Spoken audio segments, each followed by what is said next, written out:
আসসালামু আলাইকুম, কেমন আছেন সবাই?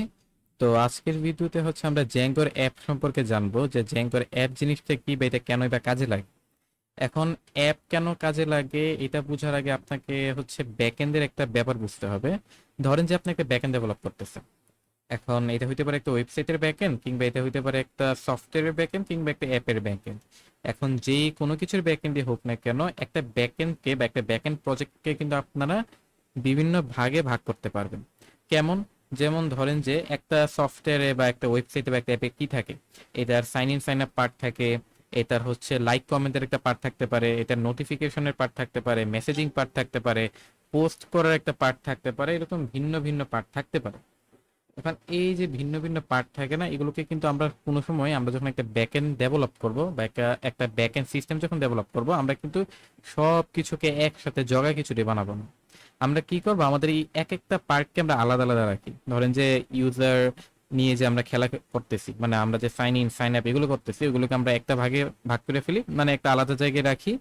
আবার আমাদের মেসেজিং এর কাজগুলোকে আমরা আবার আলাদা রাখি, আমাদের নোটিফিকেশনের কাজগুলোকে আমরা আলাদা রাখি, কমেন্ট, লাইক, ডিসলাইক বা এই এক একটা পার্টকে পোস্ট করা, ভিডিও আপলোড করা, এই যে এক একটা পার্ট, এই এক একটা পার্ট বা এক একটা ফিচারকে আমরা আলাদা আলাদা রাখি।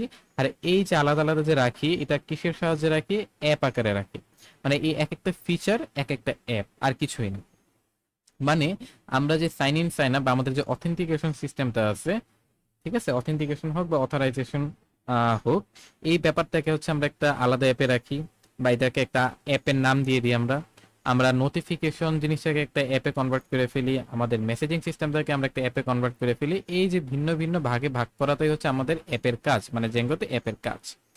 এখন এটার জন্য কি করতে হয়? আমাদেরকে একটা অ্যাপ ক্রিয়েট করতে হয়। এখন অ্যাপ ক্রিয়েট করব কিভাবে? এটার জন্য হচ্ছে আমাদের জ্যাঙ্গোর একটা কমান্ড আছে।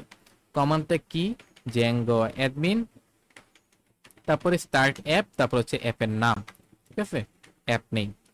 এখন এই কমান্ডটা এক্সিকিউট করার জন্য আমাদেরকে কিন্তু প্রথমে আমাদের ভার্চুয়াল এনভায়রনমেন্টটাকে চালু করতে হবে, এছাড়া কিন্তু এটা হবে না। ঠিক আছে, আমরা আমাদের ভার্চুয়াল এনভায়রনমেন্টটাকে চালু করলাম। এখন আমরা আমাদের একটা কমান্ড দিব, এটা হচ্ছে জেঙ্গো অ্যাডমিন স্টার্ট অ্যাপ। গত ভিডিওতে কিন্তু আমরা দেখছিলাম কি, স্টার্ট প্রজেক্ট নামে একটা কমান্ড আছে, যেটার মাধ্যমে হচ্ছে আমাদের প্রজেক্টটাকে আমরা শুরু করি। মানে এই স্টার্ট প্রজেক্ট কমান্ড আমরা একবারই ব্যবহার করি, আর তারপর আমরা কি করি, বারবার একটা কমান্ড দিয়ে আমরা ব্যবহার করবো, এটা হচ্ছে স্টার্ট অ্যাপ, যেটার মাধ্যমে আমরা হচ্ছে আমাদের এই অ্যাপগুলো তৈরি করব। এখন ধরেন যে একটা অ্যাপ তৈরি করলাম নোটিফিকেশন নামে, এন্টার প্রেস করব, দেখেন একটা ফোল্ডার তৈরি হয়ে গেছে নোটিফিকেশন নামে। এই ফোল্ডারের ভিতরে জ্যাঙ্গো কিন্তু আবার নিজে থেকেই কিছু ফাইল তৈরি করে দিছে, মানে এই এক একটা ফাইলের আবার কাজ এক এক রকম। এখন এই ফাইলগুলোর কাজ কি, ওইগুলো হচ্ছে আমরা এখন একটু বুঝার ট্রাই করব, একদম ছোট ভাবে, একদম আমরা ডিপে যাব না, ঠিক আছে। এক্সিস্টিং, এখন একটা অ্যাপের মধ্যে কিন্তু আরো অনেক ফাইলের প্রয়োজন হয়, যেগুলোতে আমরা পরবর্তীতে যাব, এখন আবার যাব না। এখন আমরা দেখবো কি যে জ্যাঙ্গো নিজে থেকে যে ফাইলগুলো তৈরি করে দিয়েছে ওইগুলোর কাজ কি। প্রথমে একটা ফোল্ডার তৈরি করছে, এটা হচ্ছে মাইগ্রেশনস। এখন মাইগ্রেশনস ফোল্ডারটা কি করে, এটা বোঝার জন্য আপনাকে যাইতে হবে মডেলস ডট পাই। এখন মডেলস ডট পাই কি হয়? মডেলস ডট পাই হচ্ছে আমরা আমাদের ডাটাবেসটা ডিজাইন করি, এখানে জ্যাঙ্গোর মডেল তৈরি করি। আমরা আমরা বলি যে হ্যাঁ, আমাদের যে ডাটাবেস আছে, ডাটাবেস কি, এটা আশা করি আপনারা বেসিক আইডিয়া জানেন, যে এখানে হচ্ছে আমাদের ডাটা বা ইনফো বা তথ্য সংরক্ষিত থাকে। এখন এই যে তথ্যগুলো সংরক্ষিত যে থাকে, ওইগুলো কিভাবে থাকবে, এটা কোন আকারে থাকবে বা কোন ফরম্যাটে থাকবে, ওইগুলো হচ্ছে ডিজাইন করে আমরা মডেলস ডট পাই।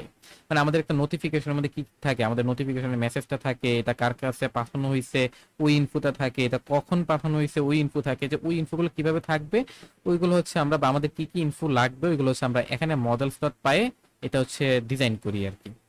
তো আমাদের এই ফাইলটা হচ্ছে এই কাজে ব্যবহার করা হয়। এখন আমাদের কিন্তু এরকম না যে আমরা একবারই সবকিছু ডিজাইন করে ফেলবো। হয়তো আমরা এখন একটা ডিজাইন করলাম, যে আমি ভাবলাম কি এখন, যে ঠিক আছে আমার নোটিফিকেশনে মেসেজটা লাগবে, কার কাছে পাঠাবো এটা লাগবে, এইটুকু করলাম।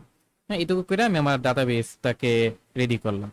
তো এটা হচ্ছে মাইগ্রেশন ফোল্ডারে যে সেভ হইব, যে আচ্ছা ঠিক আছে, ও হচ্ছে এখন এরকম এরকম করছে। এখন কিছুদিন পর আমার মনে হলো কি না, আমার এখন হচ্ছে কখন গেছে নোটিফিকেশনটা, এটাও আমার স্টোর করতে হবে, আমার জমা রাখতে হবে, এই ইনফো তো আমার লাগবে। তো এই যে চেঞ্জটা আমি আবার করবো না এই মডেলস ডট পায়ে, এই ফাইলের মধ্যে, এখন এই যে এই চেঞ্জটা যে আমি করছি, এটা আবার মাইগ্রেশনে যে সেভ হবে আর কি। যে আচ্ছা ঠিক আছে, প্রথমে এরকম ছিল, এরপর আমি আবার ডাটাবেসটাকে এরকম ভাবে চেঞ্জ করছি। এই যে প্রত্যেকটা চেঞ্জ, এটাকে ট্র্যাক রাখে হচ্ছে এই ফোল্ডারের মধ্যে আপনার ট্র্যাক রাখা হয় আর কি। তারপরে আছে হচ্ছে init.py। এটার কাজ কি এটা আমরা গত ভিডিওতে জানছি যে এটা হচ্ছে আপনার এই ফোল্ডারটাকে একটা প্যাকেজ আকারে রূপান্তর করছে যেন এটা অন্য জায়গা থেকে ইম্পোর্ট করা যায়।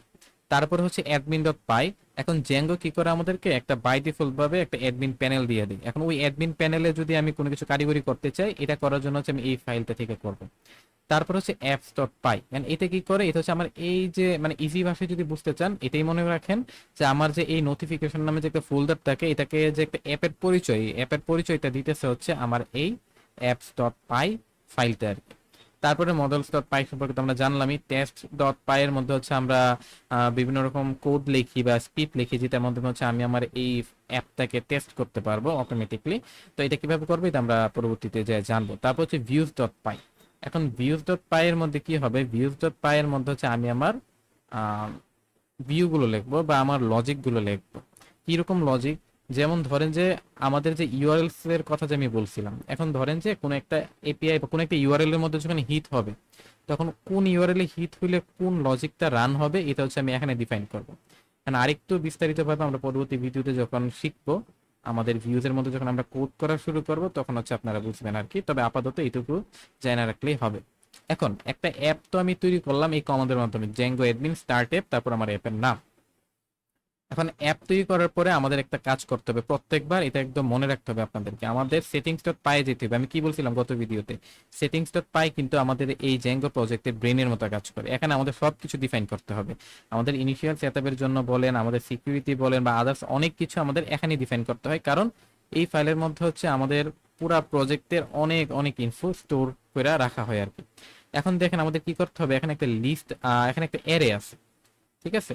মানে এই অ্যারের মধ্যে কি করতে হবে দেখেন, নামই অ্যাপ, এই অ্যারেটার নাম কি, ইনস্টলড অ্যাপ, মানে কোন কোন অ্যাপগুলো ইনস্টল করা প্রয়োজন বা দরকার ওইগুলোর লিস্ট হচ্ছে এখানে দিতে হয়। এখন জ্যাঙ্গো বাই ডিফল্ট ভাবে এই অ্যাপগুলো ইনস্টল করে রাখে। এখন আমরা যদি এক্সট্রা কোনো অ্যাপ তৈরি করি তো আমাদেরকে এটা বলে দিতে হবে এখানে, কারণ এছাড়া জ্যাঙ্গো জানবেই না যে আমি একটা অ্যাপ যে তৈরি করছি। তো আমাদের কি করতে হবে, নোটিফিকেশন যে অ্যাপটা আমি তৈরি করছি এই অ্যাপের নামটা হুবহুব এখানে আমাকে লেখা দিতে হইব আর কি, ঠিক আছে। এখন এটা যখন আমি লিখে দিব তখন জেঙ্গো বুঝবে আচ্ছা ভাই আমি বুঝছি যে তুমি একটা অ্যাপ তৈরি করছো। এছাড়া কিন্তু ও জানবেই না, মানে জেঙ্গো জানবেই না যে আমি যে একটা অ্যাপ তৈরি করছি। এখন জেঙ্গোকে কেন জানানোর প্রয়োজন যে আমি একটা অ্যাপ তৈরি করছি, এটা পরবর্তীতে যা বুঝবেন, পরবর্তী ভিডিওগুলোতে আমরা হচ্ছে এটা শেয়ার করব বা আমি হচ্ছে আপনাদেরকে বুঝাবো। তবে আপাতত একটা জিনিসই মনে রাখেন, আমরা কিভাবে অ্যাপ তৈরি করব এটা, না দুইটা জিনিস মনে রাখতে হবে আপনাদেরকে। একটা হচ্ছে আমরা জ্যাঙ্গো অ্যাডমিন স্টার্ট অ্যাপ, এটার মাধ্যমে হচ্ছে আমাদের অ্যাপটা তৈরি করব। আর অ্যাপ তৈরি করার পরে যে অ্যাপের নামে আমি হচ্ছে অ্যাপটা তৈরি করছি ওই নামটা হচ্ছে আমাকে সেটিংস ডট পাই আইসা এই ইনস্টলড অ্যাপ এই অ্যারের ভিতরে আমাকে বলে দিতে হবে বা ডিফাইন করে দিতে হবে। তো একটা অ্যাপ তৈরি করার জন্য একদম বেসিক রুল হচ্ছে এই দুইটা, এই দুইটা ফলো করে, এই দুইটা রুল ফলো করে হচ্ছে আপনারা জ্যাঙ্গোতে একটা অ্যাপ তৈরি করতে পারবেন। তো আজকের ভিডিওতে এইটুকুই। আর পরবর্তী ভিডিওতে হচ্ছে আমরা জ্যাঙ্গোর আরেকটা অন্য কোনো টপিক নিয়ে আলোচনা করব। তার আগ পর্যন্ত ভালো থাকবেন। আসসালামু আলাইকুম।